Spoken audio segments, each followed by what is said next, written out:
হ্যাঁ টিপ হচ্ছে টিপ marking marking হবে, মার্কিং শেষ হয়ে যাবে, তারপরে শ্যুট হাইলবো ব্যাটসম্যান শ্যুট ঢালার পর তারপরে রিং বাইনবো, রিং বাঁধার পর তারপর কলম ধরে যাবো। সাইডটা করে দেখেছি নাকি?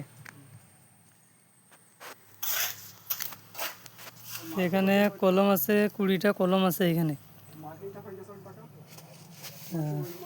এদিকে মার্কিং চলছে আর এদিকে মার্কিং কমপ্লিট হয়ে গেছে। মার্কিং কমপ্লিট হয়ে যাওয়ার পরে এবার আমাদের শু ঢালাই হবে। মুখটা দিকে থাকবার শ্যুট আবার হবে, এখানে মার্কিং উলুন ফেলতে হবে, উলুন ফেলা। দেখো বন্ধুরা, বলছিলাম কলম উঠে গেলে দেখাবো ভিডিও। কলম উঠে গেছে, এই যে কলম উঠে গেছে সব। এটা ফিট করেছে, এগুলো সব ফিট করা আছে, ফিট করেছে, ঢালাই করব সামনে। এই যে এটা ফিট করে দিতেছে, এটা ফিট করে দিতে ঢালাই হয়ে গেছে সব। এই যে কলম উঠে গেছে, এই যে কলম উঠে গেছে।